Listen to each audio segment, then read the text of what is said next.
আশা করছি তোমরা সবাই ভালো আছো। আমি আহমেদ আলী খান এবং তোমরা দেখছো তোমাদের নিজস্ব চ্যানেল ইন্ডিয়ান ফোর্স একাডেমি। বন্ধুরা, আজকে আমাদের এখানে ওয়েস্ট বেঙ্গল পুলিশ কনস্টেবলের জন্য মক টেস্ট নেওয়া হচ্ছে। এই মক টেস্ট নাম্বার হচ্ছে 46। সবে 4:30 থেকে পেপার দেওয়া হয়েছে।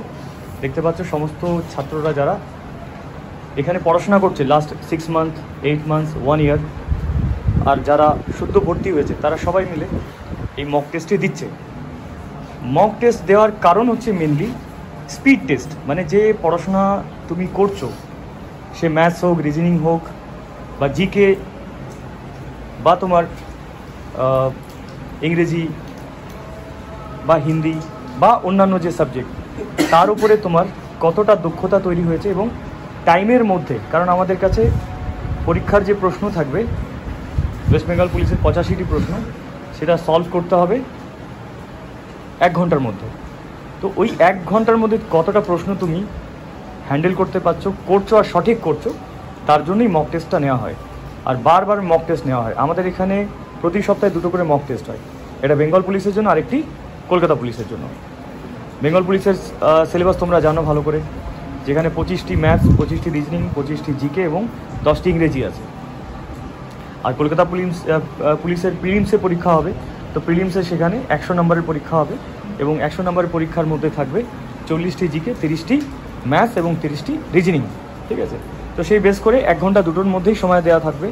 কিন্তু যেহেতু কম্পিটিশন খুব হার্ড, পরীক্ষার সবাই মোটামুটি প্রিপারেশান নিচ্ছে, কেউ বাড়ি থেকে, কেউ অন্যান্য কোচিং সেন্টার থেকে।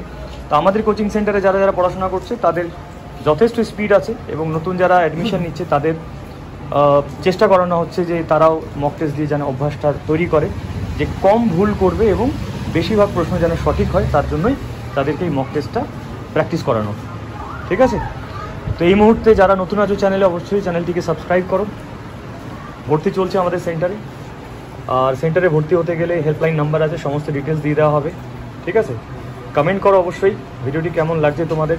তো থ্যাংক ইউ ভেরি মাচ যারা সাপোর্ট দিচ্ছ, যারা সাপোর্ট করছো, ভিডিও দেখো, নিজের মতামত অবশ্যই জানাবে যে ভিডিও আর কীভাবে কোয়ালিটি ভিডিও তৈরি করা যায়, বা তোমাদের আর কি ডিমান্ড আছে সেটা অবশ্যই আমাকে এই ভিডিওর মাধ্যমে জানাও। এই ভিডিওটি করার উদ্দেশ্য হচ্ছে যে শেষ পর্যন্ত আমরা দেখতে চাইবো যে কাদের মার্কস কতটা আসছে, মেয়েদের মধ্যে হাইয়েস্ট মার্কস কী আছে এবং ছেলেদের মধ্যে হাইয়েস্ট মার্কস কত কী থাকবে। তো ভিডিওটি শেষ পর্যন্ত তোমরা অবশ্যই দেখো। ঠিক আছে? আর একটি বলে দিই যে এখানে থাকা খাওয়ার সমস্ত ব্যবস্থা আছে, আমাদের নিজস্ব হোস্টেল আছে। যদি কেউ চায় বাইরে আমরা রুম অ্যারেঞ্জ করে দিই, কম সময়ের মধ্যে রুম ভাড়া পাওয়া যায়।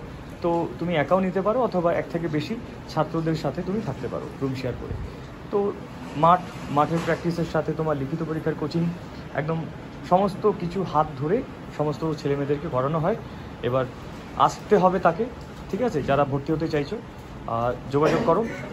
যদি একবারে ফোন আমি যদি না তুলতে পারি, অবশ্যই হতাশ হও না, ফোনটা আমি অবশ্যই রিং ব্যাক করে নেবো, বা তোমরা একটা টেক্সট মেসেজে আমাকে হোয়াটসঅ্যাপ করে দিতে পারো। Thank you.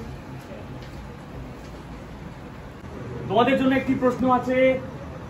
আজকে যে মক হয়েছে আমাদের, সেখানে 10 নম্বরের ইংরেজি গ্রামারের মধ্যে একটি প্রশ্ন লেখা আছে, চুজ দি রাইট স্পেল, সঠিক স্পেলিং, সঠিক বানান কোন শব্দটি হবে সার্ভিলেন্সে। আনসারটি কমেন্ট বক্সে জানাও।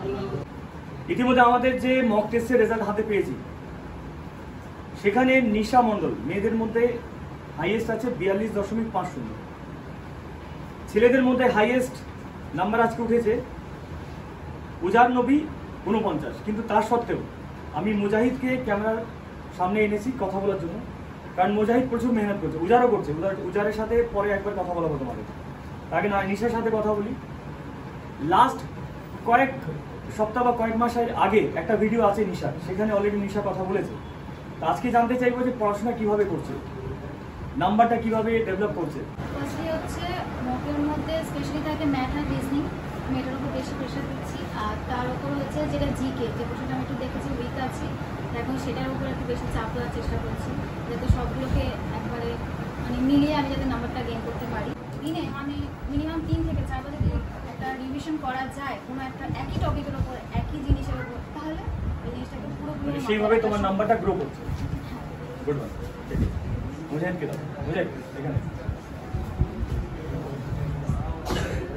মুজাহিদ এর সম্পর্কে বলি, ছেলে প্রচুর সিরিয়াস আর খাটছে, আর আশা করছি যে অন্যান্য যে ছাত্রদের রেজাল্টের সাথে এর রেজাল্টও আমরা দেখতে পাবো। তো শুধু মুজাহিদের কাছে জানার আছে যে মুজাহিদ পড়াশোনা কীভাবে করছে? সে ঠিক নেই এক্স্যাক্টলি, তেমন কোনো রুটিন করা নেই, বাট যখন টাইম পাই পড়ি আর সবসময় ফোকাস থাকি, সবসময় পড়ার চেষ্টা করি। একটা জিনিস ভালো বলেছে মুজাহিদ, অনেক সময় হয় না মা বাবা যারা বাড়িতে পড়াশোনা করছে, মা বাবা এই পড়তে বস পড়তে বস পড়তে বস, পড়তে বসতে লাগবে না। তোমার যখন সময় পাচ্ছ তুমি পড়তে বসো, মন দিয়ে পড়তে বসো, আধ ঘন্টা হলেও 1 ঘন্টা হলেও মন দিয়ে পড়তে বসো, দরকার হলে আরও 5 মিনিট জন্য ঘুরে এসো, আবার এসে পড়তে বসো, ঠিক আছে? তো সারাদিনের মধ্যে অন্তত 3 থেকে 4 ঘন্টা যদি সেলফ স্টাডি করা যায়, কোচিং বা অন্যান্য ক্লাস বাদ দিয়ে, তাহলে আশা করছি যে ইমপ্রুভমেন্ট হয়, তাই তো? একদম। আচ্ছা, আজকে পেপারটা কেমন ছিল? কোশ্চেন অনেক স্ট্যান্ডার্ড ছিল, অনেক ভালো হচ্ছে। থ্যাংক ইউ ভেরি মাচ, সবাই খুব ভালো থেকো, দেখা হবে নেক্সট ভিডিওতে। ভারত মাতা কি জয়।